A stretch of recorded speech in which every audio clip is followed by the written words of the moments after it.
Bien, el tema de amebiasis, como les había mencionado, es un tema que corresponde ya a otro tipo de parasitosis, causadas en este caso por protozoos, que son unicelulares. Son células que tienen una membrana, que tienen un núcleo, un citoplasma, tienen organelas,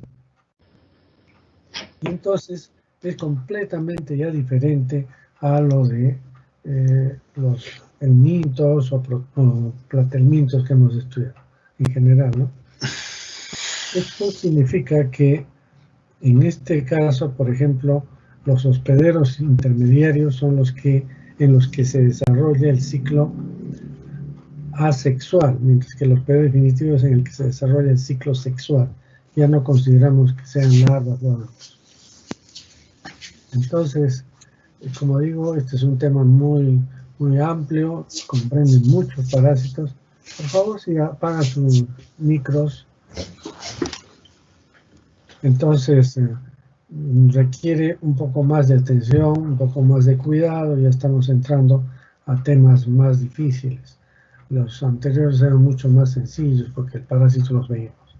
Bien, entonces tocamos el tema de amebiasis, ¿no? Y ustedes están viendo acá un paciente totalmente emaciado, ¿no? Postrado en su cama, recibiendo la extrema unción, con gente que sufre a su alrededor y que es un paciente que tiene una amebiasis intestinal, que ha sido como una plaga en varias zonas del mundo, ¿no? En Europa, por ejemplo, era causa de muerte cuando no había el tratamiento adecuado. Entonces mucha gente moría por este problema, ya que esta amebiasis se da en sitios donde las condiciones higiénicas no son buenas.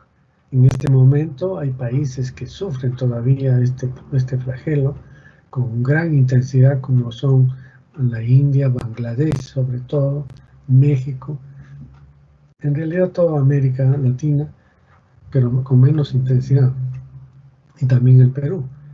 Y en el Perú hay dos zonas fundamentales de amebiasis: Arequipa, que es la más importante, y Piura, que también tiene problemas con esta enfermedad. Entonces, ¿qué es la amebiasis? Es la infección del hombre causada por protozoo entamoeba histolítica, localizada en el intestino grueso y que puede diseminarse a otros tejidos, a otros órganos como el hígado, el pulmón, el cerebro o la piel, ¿no?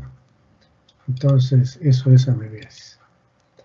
¿Y quién causa la amebiasis? Es el trofozoito de entamoeba histolítica.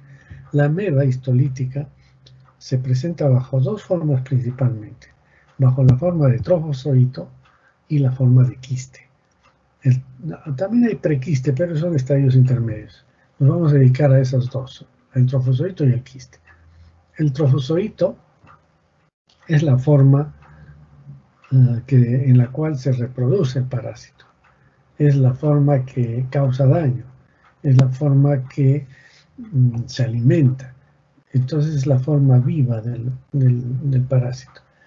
Y lo vemos acá.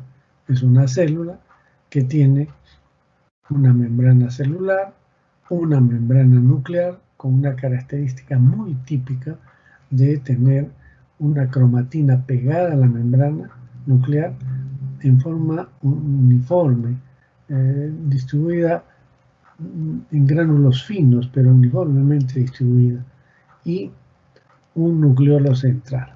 Miren, esas características son básicas para reconocer un trofozoito de entamoeba histolítica. Y además presenta una barra cromatoidal con bordes romos. Esto es sumamente importante para diferenciarlo de otros. Este trofozoito está alrededor de 15 a 20 micras, ¿no? Se ve muy pequeño. Y el quiste, este es el quiste. El quiste está entre 10, un poco más de 10 hasta 14 micras aproximadamente. Es un quiste relativamente pequeño. Y lo característico es que tiene cuando ya está completamente desarrollado, 4 núcleos en su interior. Esto es importantísimo. Entonces es un quiste tetranuclear. Y si vemos acá, este es un esquema donde están la membrana celular, la membrana nuclear con cromatina uniformemente distribuida, ¿no? Tiene grumos ahí, pero es uniforme, todos los grumos son iguales, como si fuera una carreta, ¿no? Una rueda de carreta. Y en el centro está el nucleolo o cariosoma. Y estas son las barras cromatoidales que se ven bien cuando recién es emitido el quiste, pero después se van perdiendo porque es acúmulo de nutrientes para su desarrollo. O sea, acá tiene 2 barras cromatoidales. ¿Cuánto mide esto? Entre 10 y 15. Ese es otro detalle importante, porque vamos a ver otros que mantienen más o menos las características, pero son de otros tamaños. Bien, entonces acá tenemos, por ejemplo, un trofozoito en entamoeba histolítica, su membrana nuclear o celular. Vean la membrana nuclear uniformemente distribuida, el nucleolo central, y otra característica que no tiene ninguna ameba que puedan vivir en el intestino, glóbulos rojos en su interior. Si ustedes ven un trofozoito con esto que tiene glóbulos rojos en el interior, ese es entamoeba histolítica y no hay ninguna duda, ¿no? Pero hay otros hechos importantes. Es la movilidad que tienen estos trofozoitos.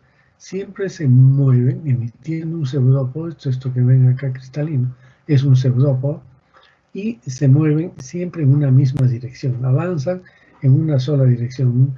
Tienen un movimiento uniforme. Entonces, por ejemplo, este está yendo para acá a la derecha, este está para abajo, pero siempre cada ameba en la misma dirección. Además, tiene en su interior varias sustancias que va fagocitando. Puede fagocitar glóbulos rojos, por ejemplo, ¿no? Y tenemos acá también otra ameba, es decir, no tienen una forma definida. Pueden adoptar, es como un poco de gelatina que adopta diferentes formas y que en su movimiento se desplaza, como digo, con un movimiento unidireccional. Pero para ver esto hay que mantenerlo en un ambiente cálido y húmedo para que pueda verse la movilidad de la ameba. Estos trofozoitos son lábiles, rápidamente se destruyen en el medio ambiente, ¿no? Y este es un quiste. Este es un quiste que no se ven muy bien los núcleos, aquí hay 2, 3 núcleos nada más. Es que es una esfera, no es un disco. Y entonces en la esfera los núcleos pueden estar a diferente nivel, y por eso cuando uno los ve no siempre se ven los 4 núcleos. Unos pueden estar más para abajo o más para arriba y el foco no permite ver los 4. En algunas oportunidades sí se ven los 4 núcleos, ¿no?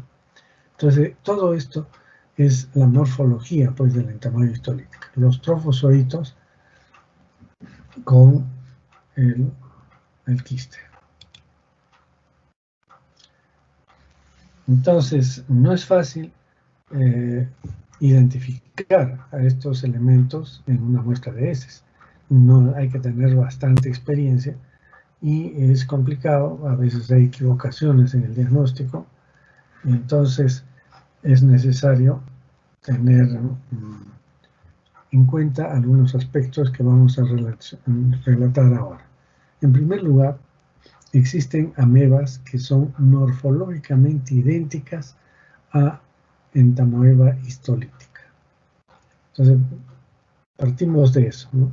O quizás relatarles un poco la historia. Antiguamente se hablaba de entamoeba histolítica que tenía 2 formas, una magna y una pequeña. La pequeña era igual a la magna morfológicamente, sin embargo, el tamaño era menos de 10 micras. Entonces le decían la forma pequeña, que no era patógena, y la forma magna, que estaba entre 10 a 14, 15 micras, esa era la forma patógena. Sin embargo, se hicieron estudios y se demostró que esta forma pequeña era otra ameba. Y eso lo vamos a ver después, es la entamoeba harmani. Ya tiene su nombre, se ha identificado mediante pruebas de PCR que es una especie completamente diferente. Y entonces ya no se habla de la magna, la pequeña, simplemente entamoeba histolítica. Sin embargo, a veces se encontraba en pacientes los quistes estos de 10 a 15, con todas las características que hemos relatado, y el paciente no tenía nada, no tenía ninguna molestia. Entonces uno decía, bueno, qué raro, ¿no? Porque debería de causarles problemas de salud a estas personas. Y entonces comenzaron a estudiar a estas amebas que, en pacientes que eran asintomáticos. Y primero encontraron esta ameba, la entamoeba dispar. Entamoeba dispar es idéntica morfológicamente a entamoeba histolítica. Solo se diferencia mediante la inmunidad, mediante la bioquímica, las enzimas que produce, ¿no? Y finalmente mediante el PCR. Ustedes saben que el PCR se ha desarrollado últimamente muy bien y entonces eso permite hacer la diferenciación. Antes no se permitía, entonces había que hacer los simodemas en bioquímica, es decir, el pool de enzimas que tenía cada especie, y de acuerdo a eso decían es, no es. Y también la respuesta antigénica. Bueno, entonces ya está demostrado que existe esta entamoeba dispar con las mismas características, sobre todo en quistes, los 4 núcleos que tiene las barras cromatoidales, el tamaño, 10 a 15 micras, entonces exactamente igual, pero tiene un comportamiento diferente. Esta es una ameba que es un comensal, que no causa daño y que está viva en nuestro intestino y que uno lo adquiere pues por contaminación fecal, pero no causa daño. Después han ido apareciendo otras amebas también idénticas y que las han diferenciado en entamoeba moskovsky, entamoeba bangladeshi, entamoeba polecki. Entonces, todas estas amebas son amebas del intestino del hombre y que son idénticas a entamoeba histolítica, pero que son comensales, no causan daño. Entonces vean que el diagnóstico de esta enfermedad es complejo, porque uno dice, bueno, es un quiste de entamoeba histolítica. No, de repente puede ser dispar, puede ser moskovsky o bangladesh. Entonces, eso hace pues que, como digo, sea complicado el diagnóstico, sobre todo para el clínico, que no a veces no haya que hacer. Pero para complicar eso, hay otras amebas que sí son diferentes, pero con pequeñas diferencias. Entonces el ojo del que hace el diagnóstico tiene que ser muy fino para no confundirlo. Por ejemplo, existe la entamoeba coli. Ese sí es un comensal muy conocido del intestino del hombre, ¿no? Y tiene quistes. Estos quistes son un poquito más grandes, quizás 15, 16, 17 micras, pero la característica es que tienen 8 núcleos. Vean que 4, 3 y uno debe estar en la parte posterior. Son 8 núcleos que tiene el quiste de entamoeba coli. Este sí es diferente, pero está. Y si uno no ve con detalle, puede confundir. Entonces este es un comensal del intestino del hombre. Y acá vemos en el trofozoito también se diferencia. Vean, la cromatina no es uniforme. A veces acá no está tan claro, pero en otros sitios son grumos que tiene la cromatina en la membrana nuclear. El nucleolo es excéntrico, ya no está al centro. Y hay otra característica, nunca fagocita glóbulos rojos y además su movimiento es caótico, ¿no? Caótico, es decir, que se mueve para un lado, se mueve para el otro. Ese es un hecho importante. Y es un poquito más grande también. Acá también tienen un quiste con 8 núcleos, ¿no?, de entamoeba coli. Entonces, lo que quería mostrarles es que estos quistes son diferentes y los trofozoitos, recuerden, si tienen glóbulos rojos, ningún comensal puede tener glóbulos rojos en su interior. Y el movimiento unidireccional. Miren aquí, por ejemplo, se ve esto se llama el ectoplasma, ¿ya?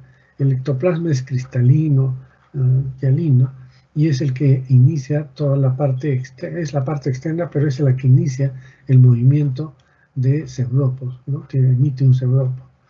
Y esta parte de atrás es la parte que se conoce como endoparásito, endoplasma. Esto es el ectoplasma y esto es el endoplasma granuloso. Eso también es típico de estos trofozoitos.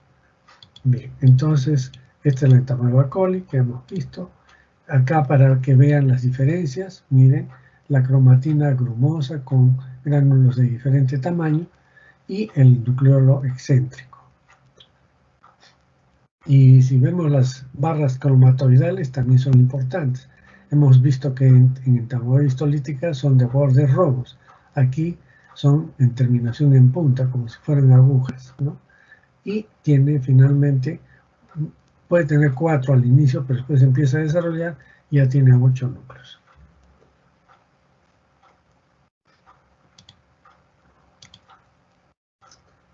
Hay otros comensales en el intestino aparte de Entamoeba histolítica y que también pueden confundir, pero ya son más diferentes, ¿no? A veces ya en ojos muy inexpertos pueden confundir, como por ejemplo la Eudanoeva bushley. Esta es la Eudanoeva bushley, es un poquito, casi del tamaño de Entamoeba histolítica, pero generalmente se ve una vacuola grande, ¿no? Una vacuola que tiñe con yodo porque tiene contenido de carbohidratos y muy grande, ¿no? Puede tener 1 o 2 núcleos, a veces más. Pero lo que caracteriza a esta ameba es que tiene una vacuola bastante grande. Endolimas nana también tiene 4 núcleos, pero es muy pequeña, es menos de 10 micras y además es ovalada. El quiste es ovalado, no tiene la forma de círculo que tiene Entamoeba histolítica, ¿no? Esto es muy común también en la gente, en Endolimax nana. Hay otra que es la Entamoeba harmani. Vean acá, con todas las características que hemos visto: nucleolo central, ¿no? Barra cromatoidal en forma de bordes romos y finalmente 4 núcleos. Entonces, esto es lo que le llaman el prequiste. Y aquí tenemos un quiste tetranucleado, pero el tamaño es más pequeño que Entamoeba histolítica, ¿no? Este es un quiste de menos de 10 micras. Antiguamente le llamaban Entamoeba histolítica pequeña, ¿no? La variedad pequeña, pero eso ya no existe. Se ha demostrado por PCR y otras pruebas que son diferentes. Y finalmente el Chilomastis, que es más diferente, pero también es un comensal. Tiene forma de limón, como están viendo acá, que tiene su núcleo. Y esto también es muy frecuente encontrar en las heces de una persona.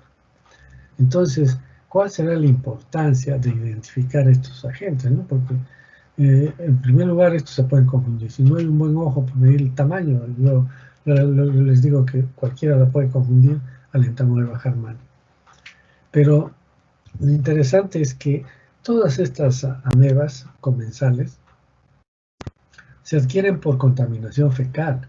Entonces, si un paciente viene con esto, yo no le voy a dar tratamiento. Y a veces trae así el diagnóstico del laboratorio, dice Entamoeba quistes de Entamoeba bushley, Endolimas nana, Entamoeba harmani. Muy raro es este nombre, es que no lo distingue muy bien. Y Chilomastis. Entonces, el paciente viene a la consulta y dice, pero doctor, tengo tales y tales parásitos. No son parásitos, son comensales. ¿Y no requiere tratamiento? No requiere tratamiento. Entonces, que se vayan, no, tampoco. Tiene que dársele las medidas de prevención adecuadas, que las vamos a ver después, fundamentales para que no adquiera estos comensales. Porque si está adquiriendo estos comensales, quiere decir que sus hábitos de higiene no son buenos y en cualquier momento pueden adquirir un patógeno. Bien, entonces ya han visto todo el panorama de las formas que tiene el parásito y que pudiera hacernos confundir en el diagnóstico. Entonces, solamente de todo lo que hemos visto, solamente en termohistolítica es la que causa la amebiasis. Veamos el ciclo de la amebiasis. El ciclo es bastante sencillo. El estadio infeccioso, miren, es un quiste tetranucleado con 4 núcleos. Ese es el estadio infeccioso. Ingresa por la vía oral, a través de las manos, del agua, de los alimentos, y llega al intestino delgado. Ya cerca del ilio se desenquista, y cuando se desenquista, ¿no?, libera los... A veces hay una transformación previa. Cada núcleo se divide, entonces ya tenemos 8 núcleos, pero eso ya en el interior, cuando ya se está desenquistando, y a eso que ya tiene 8 núcleos se llama el metaquiste. En el metaquiste, que ya está prácticamente transformándose, aparecen 8 núcleos y de pronto se separan cada uno de los núcleos con un poco de citoplasma para formar los trofozoitos, ¿no? Ya son las amébulas, le llaman, porque son muy pequeñas y que ya pues se convierten en 8 trofozoitos. Entonces de un quiste al final salen 8 trofozoitos pequeños llamados amébulas que pasan rápido al intestino grueso y allí se transforman ya en un trofozoito típico que hemos conocido. Entonces, ¿qué es lo que pasa aquí? Viene este es el quiste que ingresa por la vía oral, empieza el proceso, es simultáneo, empieza la división de los núcleos y empieza a desenquistarse. Finalmente salen los trofozoitos, que está acá, y este trofozoito empieza a dividirse en el intestino. ¿Cómo se divide? Por fisión binaria. Entonces de uno se parte en dos y así pueden dividirse en miles, millones de trofozoitos en el intestino. Entonces que la persona se vuelva a infectar ya no tiene sentido. Por eso no se habla de acá de autoinfección. ¿Por qué? Porque el parásito se está reproduciendo en el intestino. ¿Y qué hará un quiste más? Si acá está lleno de trofozoitos que se están dividiendo. Entonces los trofozoitos empiezan a dividirse, algunos se quedan ahí, otros pueden ingresar a la mucosa y causar un daño severo, y otros sufren un proceso de enquistamiento. Y se va enquistando. Entonces acá tenemos un prequiste con un núcleo, después ya el quiste binucleado y el quiste tetranucleado, que es el que sale con las heces, ¿no? Entonces el paciente va a eliminar en las heces quistes tetranucleados que sirven para la infección de otras personas. Como digo, puede ser que la misma persona lleve estos quistes a su boca, sí, puede ser, pero no tiene sentido porque ya está infectado y está produciéndose gran cantidad de trofozoitos en el interior.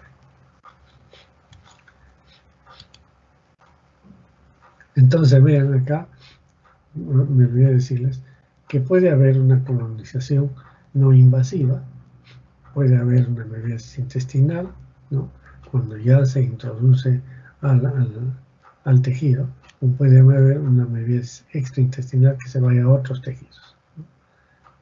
Esa es la característica.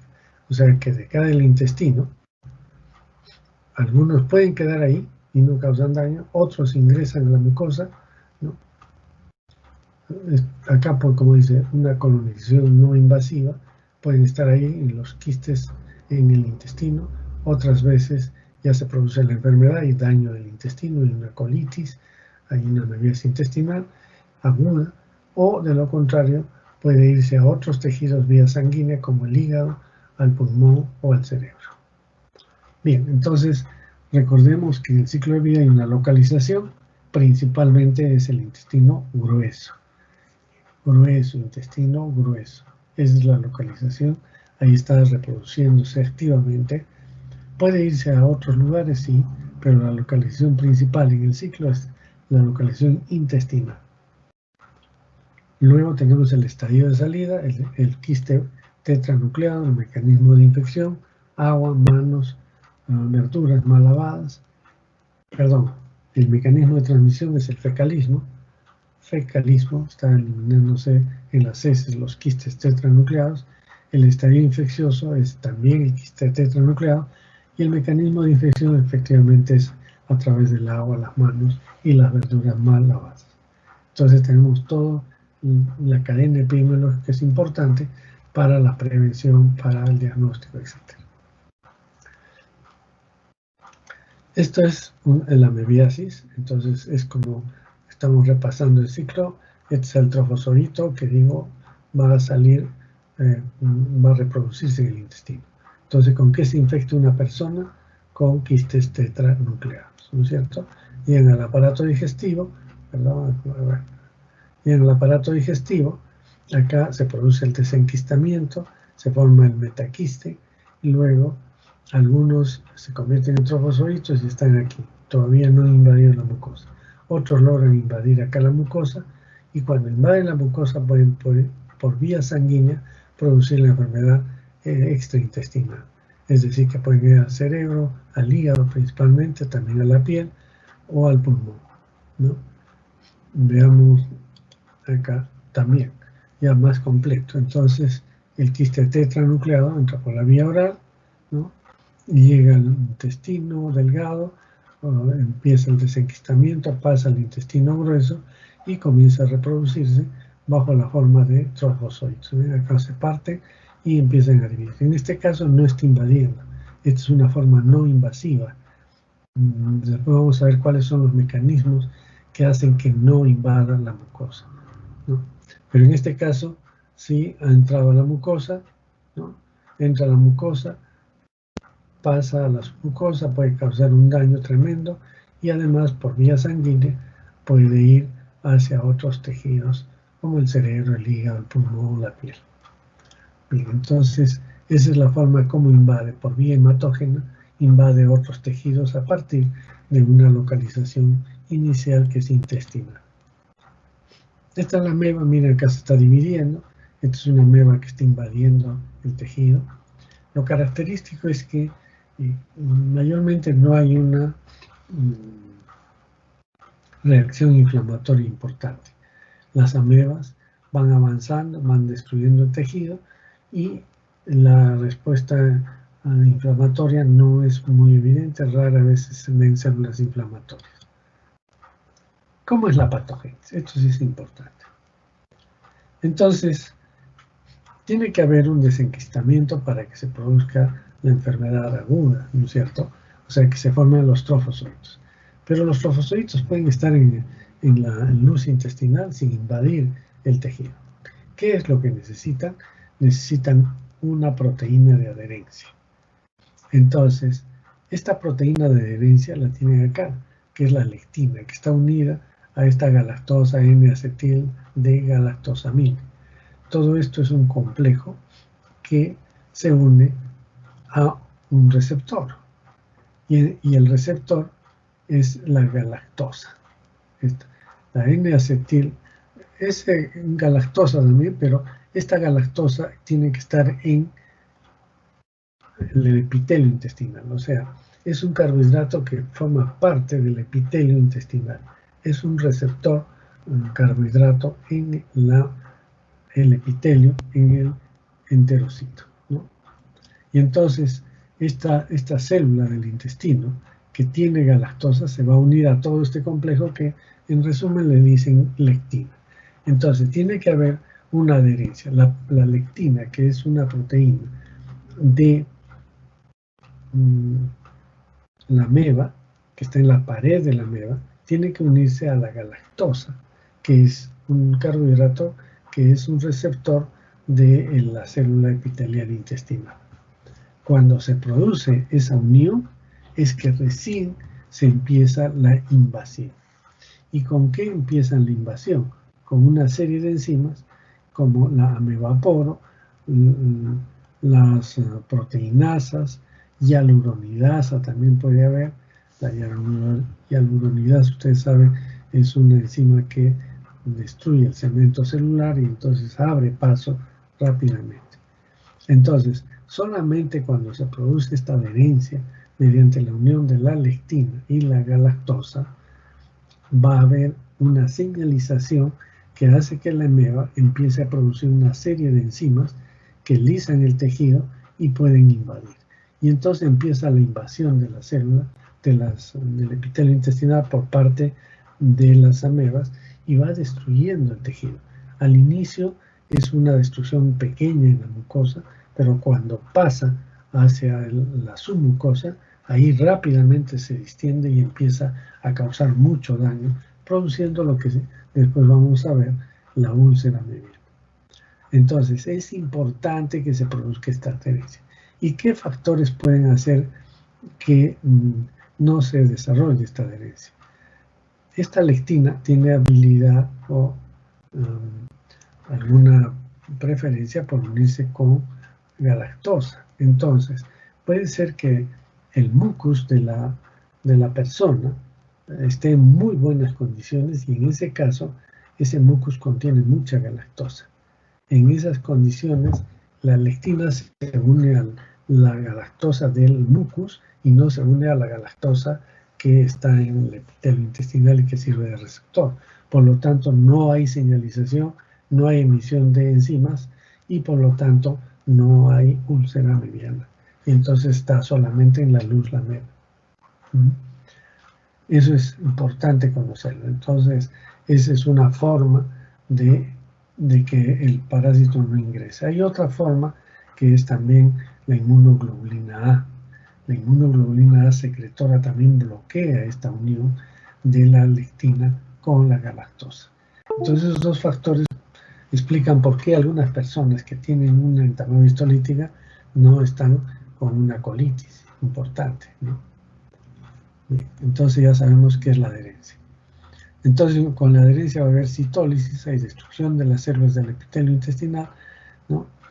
Hay resistencia a la lisis por el complemento no puede actuar contra estas amebas. Existe una estructura que se llama, una enzima que se llama amebaporo.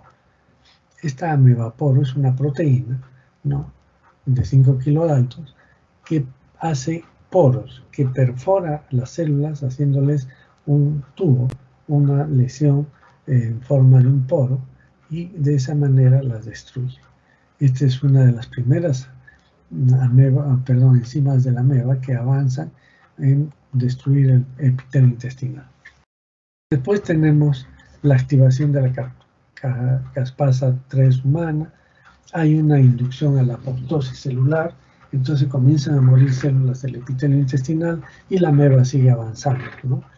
Tiene movilidad, tiene enzimas, hay la secreción de proteínas por los trofozoitos, tenemos cambios en la permeabilidad intestinal y es una serie de procesos. En realidad todavía no se define claramente esto, pero hay una serie de elementos del proceso de invasión de la ameba que se desconocen, pero que hacen que la ameba rápidamente invada el epitelio intestinal.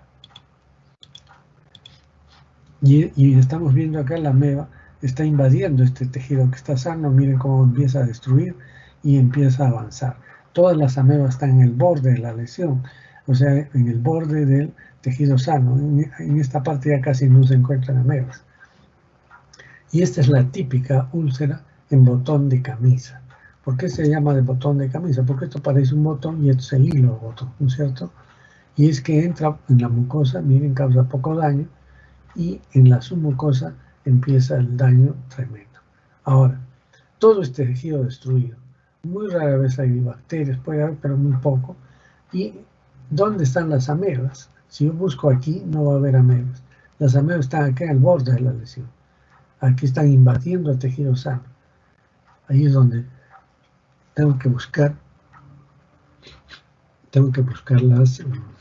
las amebas, los trofozoitos de amebas. Entonces acá no hay nada de quistes, estamos hablando de una enfermedad aguda con invasión de la mucosa. Los trofozoitos son los que están invadiendo. Estos trofozoitos fagocitan glóbulos rojos porque necesitan hierro, y entonces esa es la forma como siguen avanzando acá en el tejido y destruyendo.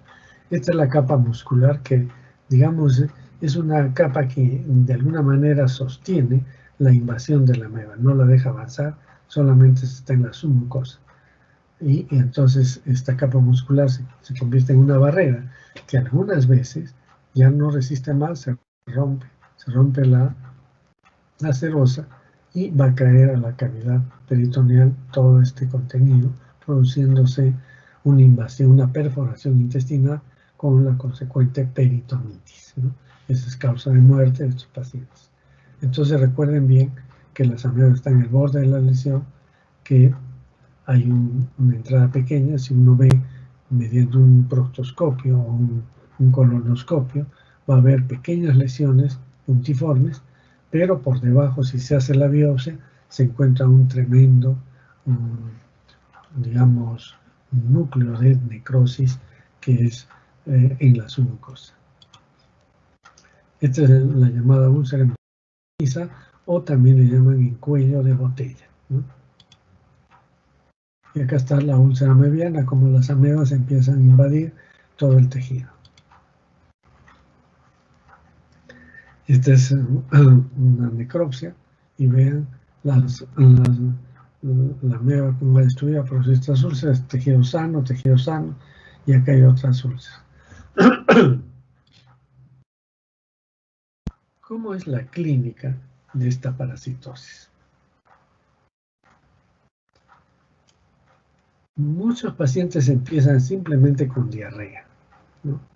Y de pronto se instala un típico síndrome disentérico. Entonces estamos hablando en ese caso de la amebiasis intestinal aguda. Entonces, a los 6 días más o menos de haberse infectado con quistes tetranucleados, la persona empieza a presentar diarrea al inicio y después ya se instala el síndrome disentérico. ¿Qué contiene el síndrome disentérico? ¿Qué síntomas y signos? En primer lugar, son locuciones diarreicas, inicialmente, después con moco y con sangre, pujo y tenez. Eso es lo que comprende todo el síndrome disentérico. Sin embargo, cuando se inicia la diarrea, sí hay eliminación de heces, pero después ya es tanta la diarrea que ya no hay que eliminar, ya no hay heces. Y el paciente sigue teniendo tenesmo porque toda la mucosa está inflamada y hay irritación de los plexos nerviosos, y eso informa a nuestro cerebro que necesita defecar. Y entonces va al baño, hace mucho esfuerzo, o sea, puja, y lo único que elimina muchas veces es mucus y sangre. Eso es lo que elimina. Ya no hay más que eliminar moco y sangre, moco y sangre. Eso es lo típico de esta amebiasis intestinal aguda, ¿no? Además, se acompaña ya de fiebre. La fiebre no es tan intensa, pero hay fiebre, hay escalofríos a veces. Y mal estado general. El paciente ya no quiere comer, pierde el apetito, está yendo al baño permanentemente, el dolor abdominal no lo deja. Esto en parte del síndrome disentérico es dolor abdominal, entonces deposiciones líquidas con moco, con sangre, dolor abdominal y pujo y tener. Eso es lo que comprende el síndrome disentérico. Entonces rápidamente el paciente empieza a desmejorar. Si no recibe atención, este paciente se puede complicar y puede llegar a la muerte incluso. Pero hay otra amebiasis intestinal crónica, que para algunos gastroenterólogos no existe. Ellos cuestionan este diagnóstico porque dicen la amebiasis intestinal es aguda y no hay más, y no puede haber crónica. Pero muchos reportes a nivel mundial demuestran que en este tipo de enfermedad hay dolor abdominal y diarrea alternada con estreñimiento. ¿Qué quiere decir? Que el paciente está muy bien, siempre se queja de una cierta molestia, dolor abdominal, pero que está, digamos, estreñido, y de repente tiene un despeño diarreico, 1 o 2 veces va al baño y de ahí nuevamente entra en estreñimiento. Entonces en esos pacientes hay que buscar los quistes, porque acá no hay quistes. Aquí en la aguda solamente hay trofozoitos. Aquí en la crónica no hay trofozoitos, puede haber quistes. Entonces hay que buscar esos quistes. Y a veces con el tratamiento que se les da, mejoran y ya desaparecen estas molestias, ¿no? Sin embargo, los gastroenterólogos dicen, no, es que las drogas para la amebiasis también funcionan contra anaerobios, y probablemente son los anaerobios los que estaban causando problemas, y por eso que hay mejoría. Sin embargo, es mucha la coincidencia de que todos estos pacientes que tienen esto, uno encuentra quistes de entamoeba histolítica. Entonces, resumiendo, la clínica nos da una amebiasis intestinal aguda y una amebiasis intestinal crónica, que por mucho tiempo el paciente tiene molestias, no que le causen la muerte, pero le fastidian, y que en las heces se encuentran quites. Mientras que en la amebiasis intestinal aguda, ¿qué es lo que vamos a encontrar en el moho con la sangre? Amebas, ¿no? Trofozoitos de amebas, en gran cantidad. Bien, hemos dicho que estos trofozoitos rápidamente se destruyen en las heces y no continúan el ciclo. El único que continúa el ciclo son los quistes. Esto es, por ejemplo, la clínica referida en un trabajo de investigación, esto es en Colombia. El antecedente de migración o viaje de la zona endémica, la mayoría tiene inicio gradual, sí, con un poco de diarrea, y después los síntomas a una semana ya aumentan con el típico síndrome disentérico, ¿no? La diarrea, 94%, sangre oculta positiva, 70%, dolor abdominal del 12 al 80%, pérdida de peso, 44%, fiebre, mayor de 38 al 10%, antígenos de intervalo histórico positivo en ejes, 87%, serología positiva, 70 medios diferentes, detectar antígenos que detectar anticuerpos en suero, y la biopsia por colonoscopía positiva es 80%. Esto es lo que se ha hallado en una serie de pacientes. ¿Qué complicaciones puede presentar una amebiasis intestinal? Estamos todavía hablando de la amebiasis intestinal, no hemos hablado de la amebiasis extraintestinal. Entonces, las complicaciones, en estos casos se trata de complicaciones de la amebiasis intestinal aguda, por supuesto, ¿no? Y entonces ahí tenemos la fístula rectovaginal, que puede hacerse si se perfora el intestino y perfora la vagina, y entonces la persona comienza a eliminar heces por la zona vaginal, lo cual es un serio problema. Otra complicación es el ameboma. ¿Qué es el ameboma? Es una reacción inflamatoria con muchas células, pero no hay amebas en esa zona. Pareciera que ahí hubo un problema de amebas, ya desaparecen las amebas de ahí y empieza a formarse un conjunto de células fibrosas, ¿no?, que forman una especie de tumor. Eso se llama ameboma. Ahí no hay amebas, por si acaso, pero es una reacción fibrótica, ¿no?, con un tamaño que a veces hace confundir con un tumor. Entonces, el paciente, ¿de qué se queja?, ¿no? En primer lugar, a veces puede haber algo de dolor, pero fundamentalmente el paciente comienza a tener deposiciones acintadas, ¿no? Y entonces, cuando un paciente tiene deposiciones acintadas, hay que pensar en varias cosas. Fundamentalmente, lo que más nos interesa de hacer el diagnóstico rápido es un cáncer intestinal, un cáncer de colon. Y entonces eso produce, cuando el cáncer de colon es distal, produce generalmente este tipo de deposiciones en forma de cinta, porque está ocupando un espacio en la luz intestinal. Otra localización del cáncer de colon es mucho más alto. En ese caso se manifiesta más por hemorragia o por sangre oculta en heces. En este ameboma no hay sangre oculta en heces. El paciente ya no tiene la amebiasis aguda, pero tiene esas cintas acintadas y un poco de dificultad para la defecación. Entonces hay que hacer bien el estudio. En la biopsia se puede encontrar ese tejido fibrótico que simplemente es como una secuela de una amebiasis. Esto es una complicación que se llama el ameboma. El megacolon o colon tóxico es cuando se perfora y entran bacterias, y ahí sí hay una absorción de bacterias a nivel sistémico, hay una septicemia y ahí puede el paciente morir por este colon tóxico. También hay ulceración perianal. Esto es en realidad una complicación que es una amebiasis cutánea. Después vamos a ver fotografías muy interesantes de esto, ¿no? ¿Qué es lo que sucede? El paciente empieza a eliminar como hemos dicho, moco y sangre, frecuentemente con trofosoditos de ameba. Y como la piel de esa zona se macera porque continuamente está defecando, o de lo contrario, se tratan de niños o ancianos que para que no estar atendiéndolo cada rato, le ponen un pañal.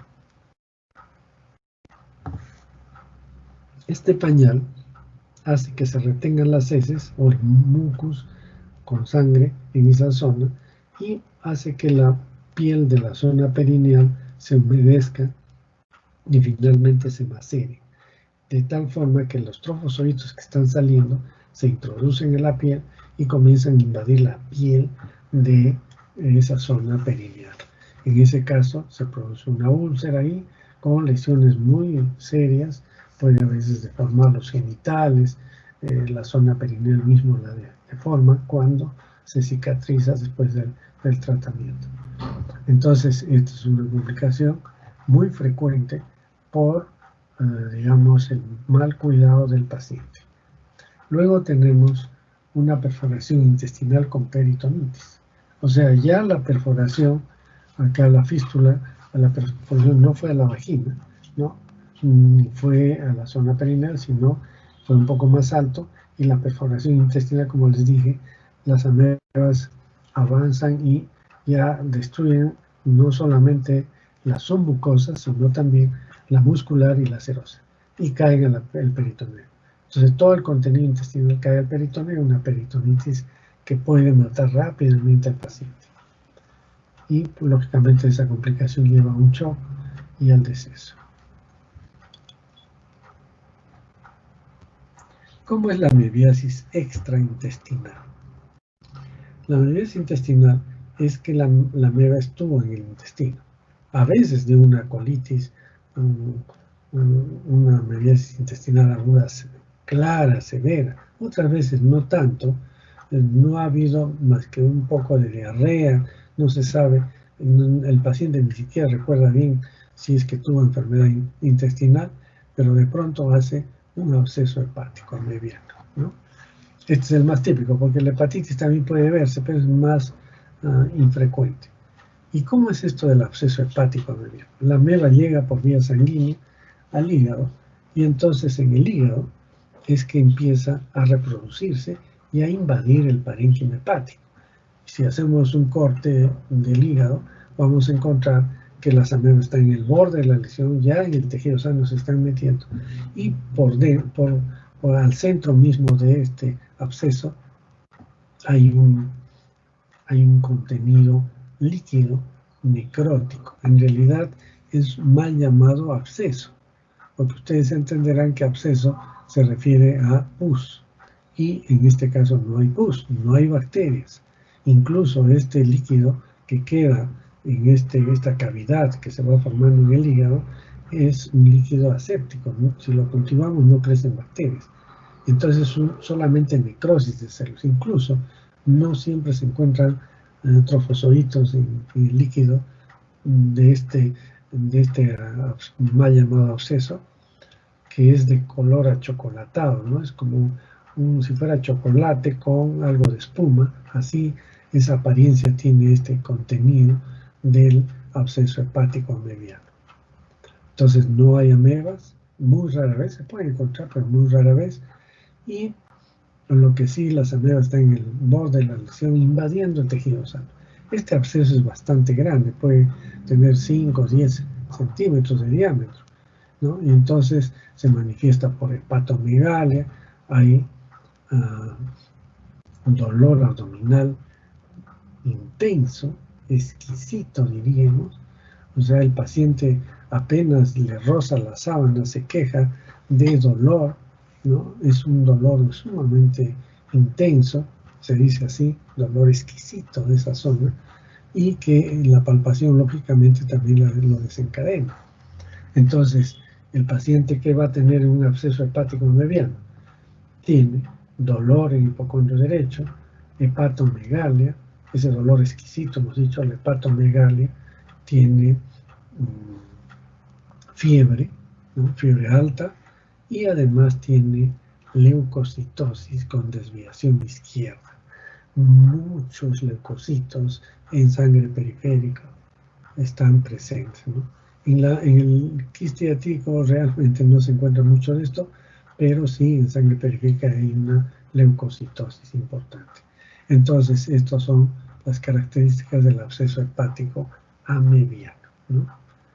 ¿Y qué es lo que hay que hacer en estos casos?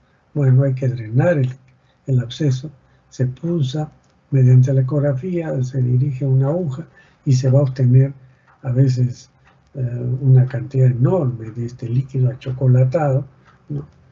Que al salir todo eso ya en parte está el tratamiento, pero además hay que darle tratamiento sistémico con drogas que vamos a ver después. Otras veces hay un compromiso de todo el parénquima hepático.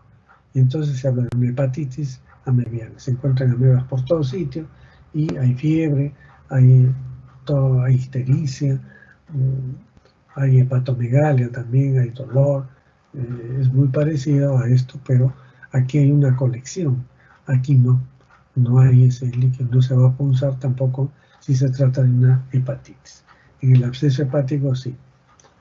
Bien, otra amebiasis intestinal que es también considerada como una complicación es la amebiasis cutánea. Y hemos visto la amebiasis cutánea a nivel de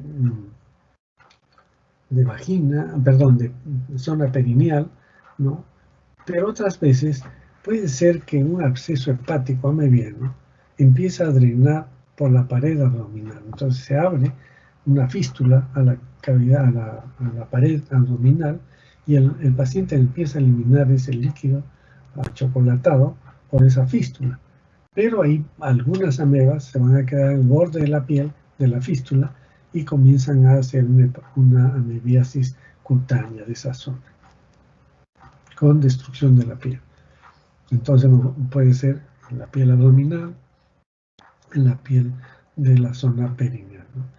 Esta de la perineal, sobre todo en pacientes con cierta dificultad para atenderse por sí solos, como son niños o adultos ancianos, hace pues unas lesiones severas en la piel de la zona perineal.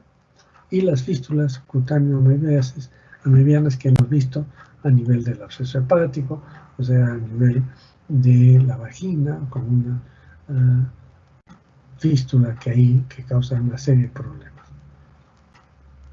Y al cerebro también puede ir las amebas por vía sanguínea. Así como llega al hígado por vía sanguínea, aquí también por vía sanguínea llega al cerebro produciendo un absceso cerebral y que se comporta como una meningoencefalitis aguda secundaria. ¿Por qué secundaria? Porque parte de un problema intestinal. Y es aguda porque esta enfermedad mata al paciente en cuestión de horas. Es un absceso cerebral que rápidamente evoluciona hacia el fallecimiento del paciente. Entonces hay que tener mucho cuidado con esta meningoencefalitis aguda secundaria, recuerden, porque vamos a ver también primaria. Pero en este caso estamos hablando de una meningoencefalitis aguda secundaria a un problema intestinal. Entonces esta es la amebiasis extraintestinal. Luego tenemos cómo hacemos el diagnóstico. Hay métodos directos y métodos indirectos, ¿no? El método directo es el examen de heces al fresco. Entonces, ustedes tienen un paciente con deposiciones, con moco y sangre, y rápidamente se está desmejorando el paciente, y usted está en el hospital, en un centro de salud, qué sé yo, inmediatamente tomar esa muestra de heces y un examen al fresco, en caliente, se dice. Algunos de los clínicos antiguos le decían a la cabecera del paciente. Entonces toman la muestra rápidamente y la examinan en un microscopio. Si tienen una cámara de Food, mejor, porque la cámara de Food es una caja donde el cual va el microscopio y con bastantes focos para que le dé calor.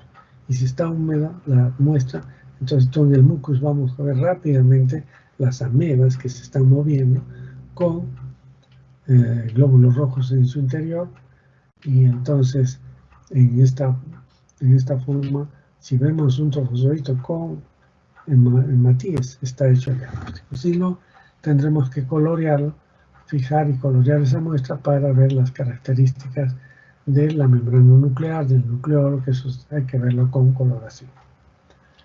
Ese es el examen de heces al fresco. También se puede hacer cultivo.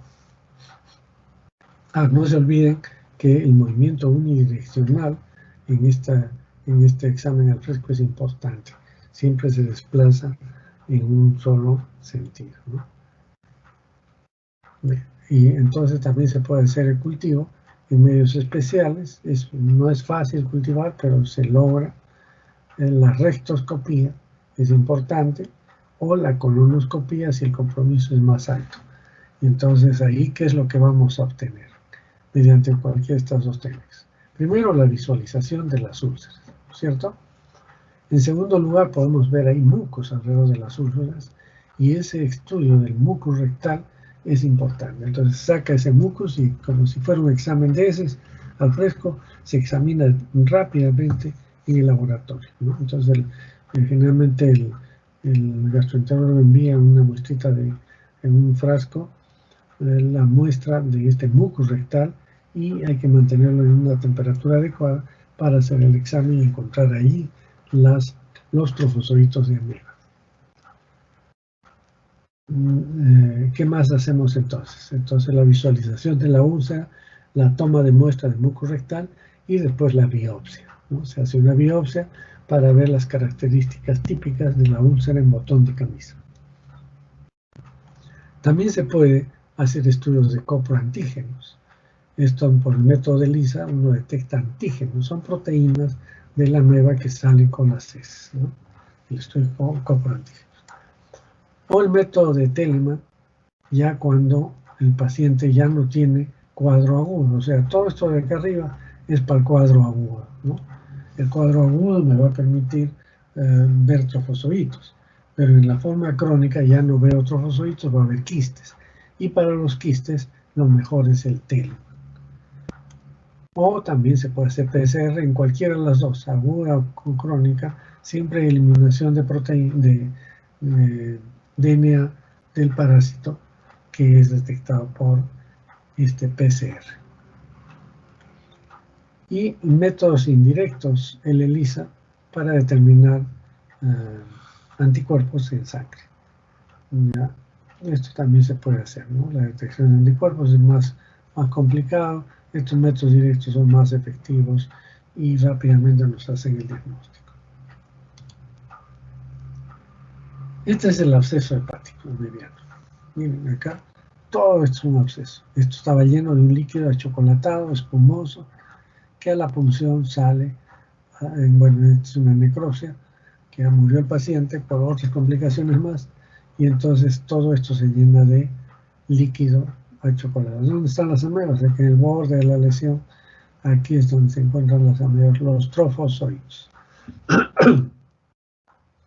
Esta es una amebiasis cutánea secundaria, ¿no? De la zona perineal, porque, como les decía, los pañales hacen que se macere aquí la piel y la ameba empieza a avanzar. Miren cómo puede causar lesiones severas, son como quemaduras porque comprometen la dermis, y después se hacen cicatrizaciones, retracciones de los genitales, se deforma la zona perineal terriblemente cuando cicatriza esta úlcera. Vean acá otra amebiasis cutánea en la zona perineal, ¿no? Comienzan a destruir todas estas partes. Igual acá,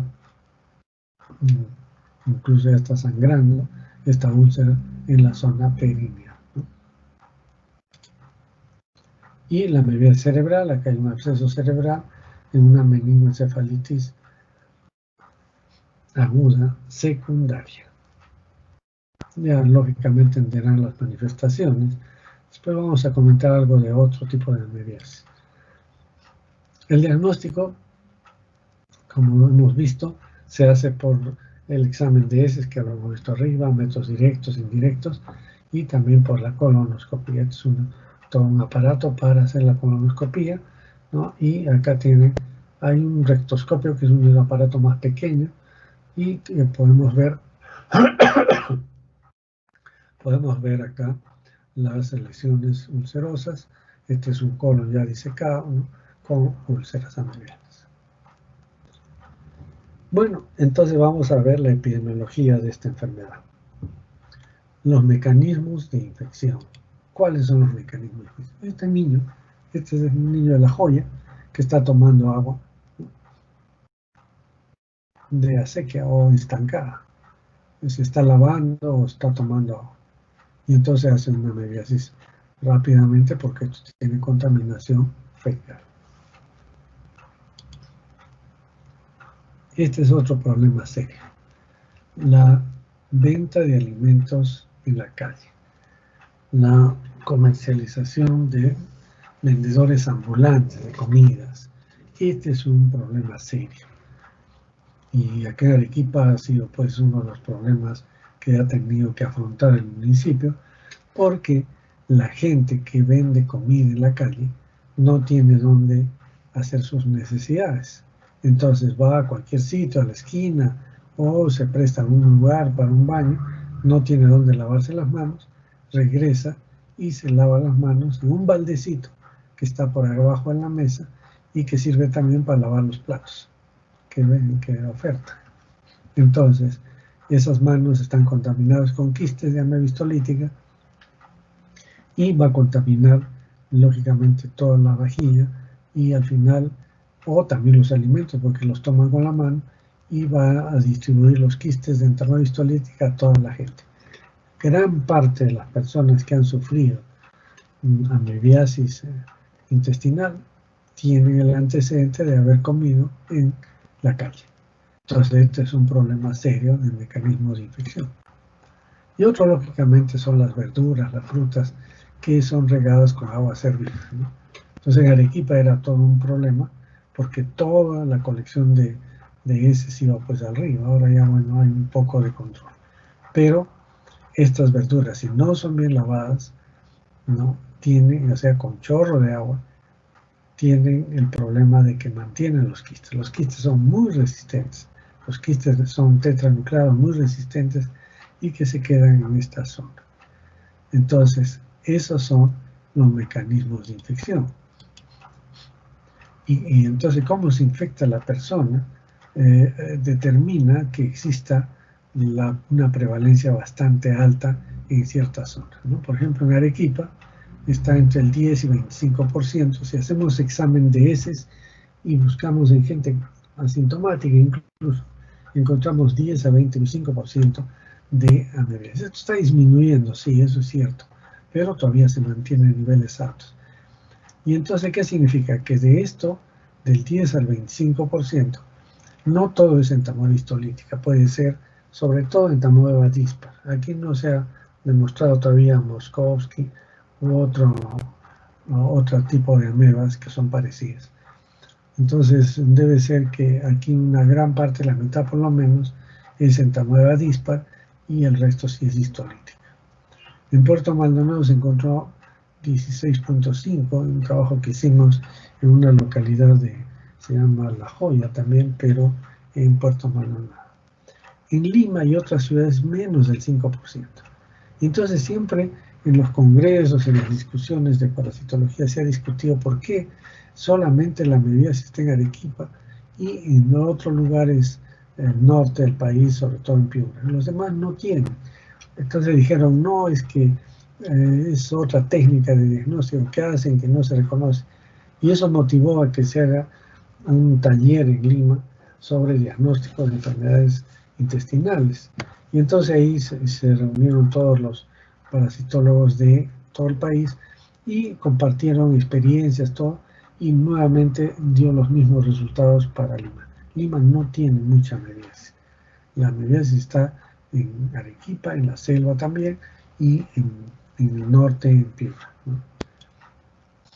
Se hizo serología, o sea, el método ELISA para determinar infección aguda o crónica, porque en el ELISA quedan ya los anticuerpos permanentemente. Y entonces en Arequipa, en La Joya, en 93, el 72% tenían serología positiva. Y en Piura, es el mismo autor en realidad, Elliot, encontró 46% también de serología positiva. Y entonces se ha visto que en Arequipa hemos visto casos de amebiasis hepática, ¿no? Pero también ha habido cerebral, ha habido de otro tipo. En Piura se encontró también hepático, pero ya casi no se ve. Aquí en Arequipa también, hace unos 4 años se ha visto un caso de amebiasis hepática, pero ya no mucho. Pero sí sigue habiendo la amebiasis intestinal, ¿no? Aguda y crónica. También mediante coproantígenos, o sea, también por el método ELISA, pero buscando coproantígenos, o sea, antígenos que están en las heces, o sea, proteínas de la ameba que están en las heces. En Arequipa se encontró, este trabajo lo hicimos también, no está publicado por un problema que hubo de orden administrativo, pero que fue muy interesante porque se detectó coproantígenos de entamoeba histolítica y en 100 pacientes que tenían quistes típicamente de entamoeba histolítica, que se hizo con mediciones, con todas las características, con todas las de ley, como dicen, para demostrar que sí eran quistes de entamoeba histolítica.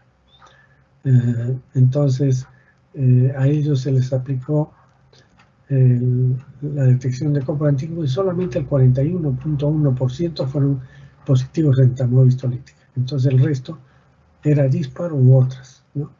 Pero miren, menos de la mitad eran realmente de histolítica. Entonces estos porcentajes, pues, no tanto porque la serología específica, pero el examen de ese sí. Entonces, por eso en el examen de heces se dice que se encuentran en el examen quistes de entamoeba histolítica / dispar, porque no se puede decir si es de histolítica o dispar. Para saber eso hay que hacer la determinación de coproantígenos. Entonces, los clínicos no hayan que hacer cuando viene un resultado de un paciente que tiene los quistes de entamoeba histolítica / dispar, ¿no? Algunos laboratorios ni siquiera ponen dispar, solo ponen quistes de entamoeba histolítica. Y entonces, en ese caso, lo que hay que hacer es establecer esta coproantígenos, o si no se puede hacer eso, el clínico tiene que tomar la decisión de si le da tratamiento o no. Si es un paciente que tiene molestias de una amebiasis crónica, se le da tratamiento. Si no tiene ninguna molestia, se le observa, se le vuelve a controlar y no necesita también tratamiento. Bien. Entonces, esta es la epidemiología. Ahora, la epidemiología a nivel mundial, hay zonas, como dije al inicio, que son típicamente endémicas de esta amebiasis, ¿no? Bangladesh, por ejemplo, es un país que está al lado de la India. La India también tiene, pero Bangladesh tiene mayor número de casos de amebiasis. Las condiciones sanitarias en esa zona, pobreza es extrema, y entonces la gente pues fácilmente se infecta. Y en América tenemos a México. México es un país que tiene mucha amebiasis. Tiene una casuística extraordinaria de amebiasis cutánea, de amebiasis hepática, cerebral, ¿no? Incluso tuve un colega que fue a hacer su especialidad en ginecobstetricia a México, y lo primero que le mostraron, le dijeron, a ver, ¿cuál es el diagnóstico de esta paciente, ¿no? Una paciente que tenía una tumoración prácticamente que era como una coliflor, digamos así, en la región genital. Y entonces él dijo, este es un cáncer de cuello uterino. Y no era cáncer de cuello uterino, era una amebiasis genital, ¿no? Entonces, la amebiasis en México es sumamente grave, es un problema de salud pública. Bien, veamos la profilaxis: lavado de manos, el agua que usted ya sabe, y el lavado de verduras. Con esto evitamos la infección por quistes de ameba. Bien lavado, por favor, en las verduras. Entonces la profilaxis es sencilla. El control, el fecalismo, siempre persiste, siempre la gente defeca en el suelo, ¿no? Y entonces, este es un problema serio que hay que controlar. El riego de las plantas con aguas hervidas es otro problema también importante en nuestro medio. Y entonces las zanahorias, las lechugas, todo lo que se cultiva en el suelo, fresas también, si es que no tienen un riego especial, entonces se van a contaminar. No solo eso, sino que también a veces se cosechan las zanahorias y las lavan en la acequia, ¿no?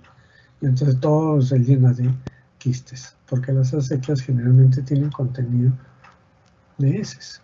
Esto es un colector, y en Arequipa había un colector grande, se llamaba el colector de Alata, que se encuentra ¿qué se llama?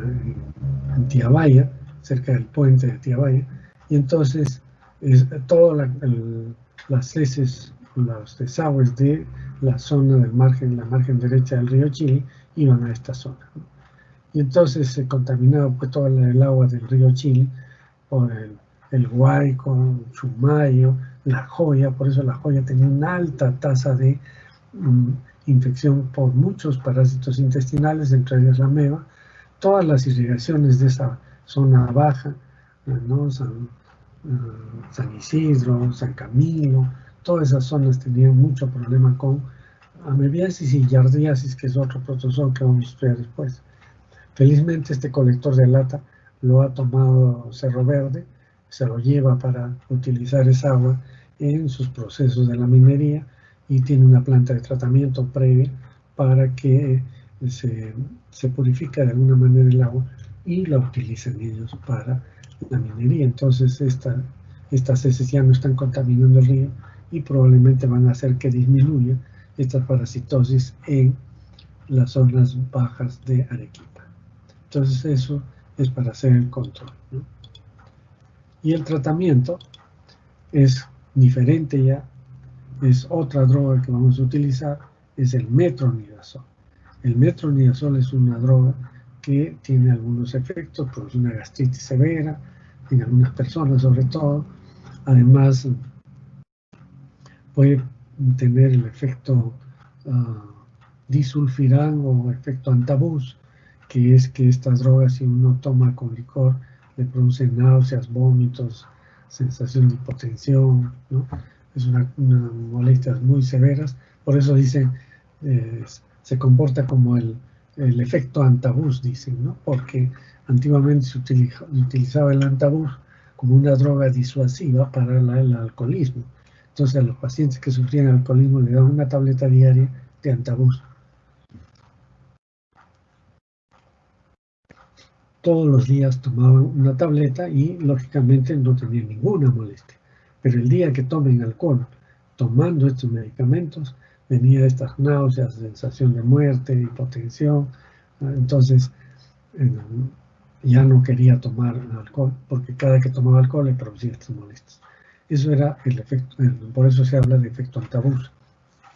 Y hay que tener presente porque los pacientes, si toman esta droga, no pueden tomar alcohol porque les va a producir estos síntomas. Este metronidazol se tiene que dar por 7 días, ¿no?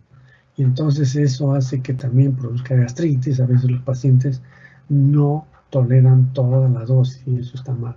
Entonces hay que ver de qué manera se controla esa gastritis para que el paciente tolere sus 7 a 10 días de tratamiento.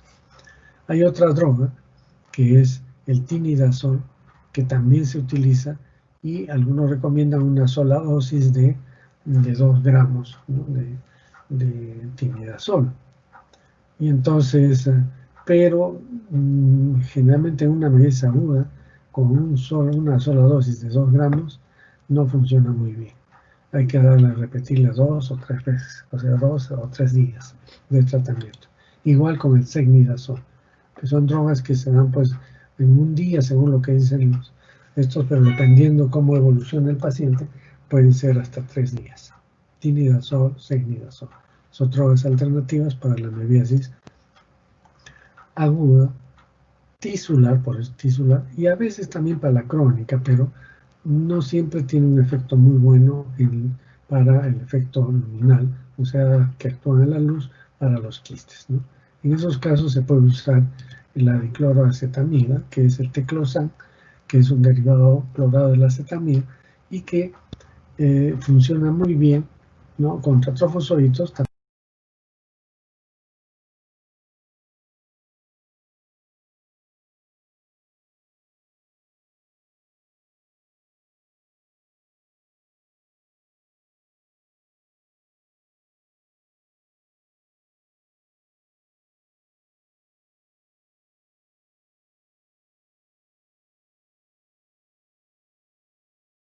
Lítica. Esta es otra alternativa de tratamiento. Bien, y finalmente, para terminar, vamos a hablar algo de amebas de vida libre. Se llama amebiasis de vida por amebas de vida libre. En realidad hay casi 3 géneros que son los más importantes en este tema. Hay otros más, pero estos son los más importantes. Balamutia, ¿no? También la sapina, esta es más rara, Acanthamoeba germanella, ¿sí?, y Negleria fowleri, ¿no? Estas son las 3. Esta balamutia produce amebiasis cutánea, ¿no?, meningoencefalitis granulomatosa. Esta es una enfermedad que empieza generalmente en la piel con una úlcera que no cura, le ponen antibióticos y si no se hace el diagnóstico, esto sigue avanzando y de pronto se desprenden, ¿no?, las amebas por la vía sanguínea y llegan al cerebro produciendo una meningoencefalitis granulomatosa. Esto tiene una evolución más o menos torpe, pero una evolución lenta que puede dar oportunidad a un tratamiento.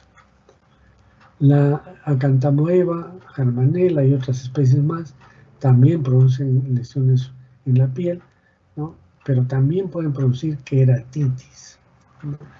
¿Qué significa esto? Que muchas veces, con esto de la moda que hubo de el uso de lentes de contacto, de colores y todo lo demás, entonces la gente, por desaseo, agarran y se quitan en la noche el lente, lo colocan en un vasito con las manos sucias, no se lavan las manos, lo dejan en un vaso con agua y el día siguiente, sin lavarlo, otra vez se lo ponen a los ojos. Y entonces estas amebas son de vida libre, están en el ambiente como quistes y fácilmente pueden contaminar esa agua y entonces el quiste llega en contacto con la con la córnea y empiezan a invadir la córnea y la destruyen. Entonces produce una queratitis que puede traer efectos muy desagradables en una persona. Y también puede, a partir de la amebiasis cutánea o de la misma queratitis, puede llegar al cerebro y producir también una meningoencefalitis granulomatosa, ¿no?, igual que la de arriba. Estas dos enfermedades están muy relacionadas con pacientes inmunodeprimidos, ¿no? Sobre todo balamutia casi exclusivamente ha aparecido en pacientes con SIDA, no en condiciones de pacientes normales, pero puede haber, pero generalmente son pacientes inmunodeprimidos. Luego tenemos Negleria fowleri. Esta Negleria generalmente vive en el agua, en zonas de estanques de agua, etc. Entonces yo tuve la oportunidad de ver un paciente que murió por una meningoencefalitis aguda primaria. Esta es meningoencefalitis aguda primaria. O sea, igual que la entamoeba histolítica, pero en ese caso secundaria, esta no, es primaria. ¿Por qué? Les voy a contar el caso de un paciente, ¿no? Él era un teniente de la Fuerza Aérea y este teniente trabajaba en la zona de Vítor, pero era pues un nadador y todos los días se entrenaba para mantener su estilo de natación. Entonces, como no tenían piscina, él nadaba en un estanque de agua que había en esa zona. Y iba todos los días y nadaba. De pronto llega al hospital, ¿no? En esa época no había hospital de la FAB, y entonces vino a lo que es el seguro, y en el seguro se le recibe en una tarde con fiebre, ¿no?, y compromiso del sensorio y algunos signos meningios. Entonces se le hospitaliza Para hacer el diagnóstico se le da antibióticos para, pensando que era una bacteria, y entonces al día siguiente amanece muerto este teniente. Se hace la necropsia y se encontró un absceso cerebral por Naegleria fowleri. ¿Cómo es que entró esta ameba? Esta ameba entró por la nariz, ¿no? Entra por la nariz, como él se sumergía en el agua, entonces llegaba, estos quistes se metían por la nariz, se desenquistan en la mucosa nasal y comienzan a desarrollarse en la mucosa nasal hasta que avanzan, destruyen la mucosa y por la lámina cribosa del lemboides se introducen al cerebro y producen una memiasis cerebral primaria que en cuestión de horas mata al paciente, ¿no? Todas estas amebas que hacen una meningoencefalitis, les llaman, pues ahora se puso de moda porque hubo un caso en Lima, se llama la ameba come cerebro, ¿no? Pero esto ya lo conocemos mucho antes. Esto, como les digo, de este paciente fue hace 30 años, me parece. Entonces, todavía siguen apareciendo estos casos por contaminación, ya sea en el agua en este caso, o por también, esto es también el agua. Hemos visto de Malamutia, por ejemplo, pacientes con SIDA que se bañaban en una sequía y en el borde del agua, que le quedaba más o menos al pecho, que estuvo parado ahí, se supone, en la sequía, todo ese borde donde estaba el agua, ahí aparecieron varias lesiones y, lógicamente, ulcerosas, y en el borde se puede sacar las amebas. ¿Cómo se hace el diagnóstico de estas amebas de vida libre? Se hace dependiendo, ¿no? Pero previamente a eso vamos a ver algo de la historia de las amebas de vida libre. Estas amebas de vida libre, conocidas anteriormente como amebas del suelo, son protozoos patógenos que están en el agua o en el suelo, utilizando como modelos para los biólogos celulares. Son utilizados para hacer estudios en estas amebas. En el 58 se demostró el potencial patógeno de Acanthamoeba, por ejemplo, ¿no? Luego, en el 65, Fowler y Carter reportaron el primer caso de meningoencefalitis amebiana primaria, causado por Naegleria fowleri en Australia. Yo les estoy hablando del 78, más o menos, ¿no? Cuando he visto este caso. Posteriormente, en Checoslovaquia se identificó de manera retrospectiva un brote de 16 casos de meningoencefalitis aguda primaria adquirida en una alberca, una piscina calentada artificialmente, ¿no? En el 72 se hizo evidente que Acanthamoeba sp producía enfermedad en humanos. Varios géneros de Acanthamoeba, algunas especies conocidas como Castellani, Culversoni, Helpi, Olifaga o Rhizodes, son especies de Acanthamoeba que pueden ser agentes causales de encefalitis granulomatosa en inmunodeprimidos, ¿no? Y queratitis en personas aparentemente sanas. Acanthamoeba, recuerden, en personas sanas pero produciendo queratitis. Malamutia es reconocida como agente etiológico de encefalitis granulomatosa en pacientes inmunocomprometidos y más recientemente en personas también inmunocompetentes, sobre todo con algún problema de salud, ¿no? En extremos de los niños o ancianos, y sobre todo en Latinoamérica. Sapina es otra especie, otra ameba de vida, se reportó como agente etiológico en el caso de encefalitis, ¿no? Y recientemente se ha considerado el papel de estas amebas como reservorios de bacterias y virus patógenos, o sea, pueden almacenar en el interior de las amebas bacterias o virus patógenos. Entonces es la historia de estas amebas, ¿no? Y entonces la meningoencefalitis primaria por Naegleria fowleri, miren, entra por la nariz y después se va por esta lámina cribosa de lemboides, avanza al cerebro. Y acá tenemos un absceso cerebral causado. En estos casos, la clínica ayuda mucho. La búsqueda también en líquidos cefalorraquídeos de las amebas se suele encontrar, ¿no? Y lógicamente, pues, en la tomografía para el diagnóstico. Esta es una meningoencefalitis granulomatosa por Malamutia mandilaris, vean, el paciente aparentemente podría tratarse de una infección bacteriana, y muchas veces pasa eso, ¿no? Esta es una por balamutia, ¿no? Vean las lesiones ulcerosas típicas de esto. Aquí en Arequipa hubo un profesional odontólogo que tenía una lesión cerca del párpado y inferior, y no curaba, le hacían tratamientos con antibióticos, no avanzaba, no mejoraba, y de pronto ya se desesperó, se fue a Lima, le hicieron un raspado del borde de la lesión y le encontraron ameba balamutia, ¿no? Entonces hay que tener cuidado con estos pacientes que hacen lesiones. Por ejemplo, este es Acantamoeba, que ha producido lesiones en el párpado superior severas, ¿no? Y después estos pacientes hacen una meningoencefalitis granulomatosa. El tratamiento es para la amebiasis intestinal es metronidazol, pero por vía parenteral. Existe el metronidazol por vía parenteral y entonces eso se utiliza.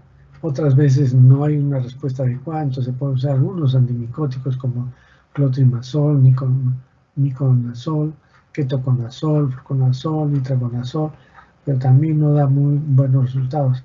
La pentamidina y cetionato también se ha utilizado, el cotrimoxazol también, sulfadecinas, pero no con muchos efectos. La claritromicina también se ha enseñado, pero finalmente la anfotericina B es la que más se usa en el tratamiento. Si no es el metronidazol parenteral, la anfotericina B se debe utilizar en estos pacientes. La anfotericina B es un medicamento nefrotóxico, entonces hay que hidratar muy bien al paciente, que sea controles de perfil renal y dar el tratamiento hospitalizado en goteo lento, ¿no? Para completar las dosis, que generalmente es 1,5 gramos o 2 gramos en total. Bien, entonces esto es el tratamiento de la amebiasis extraintestinal, y que es complicada.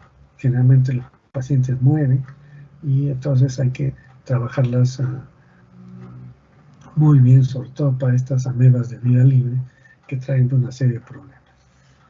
Bien, con eso terminamos y no sé si hay alguna pregunta, con todo gusto. ¿No hay preguntas? Como ven, el tema es muy bonito, pero es amplio, tiene muchos estudios nuevos, sobre todo en el proceso de invasión de la ameba, se está trabajando mucho en ese aspecto, y los aspectos inmunológicos. Y la inmunidad está muy relacionada, sin embargo, para la ameba histolítica no se ha visto un aumento de la amebiasis en pacientes con SIDA.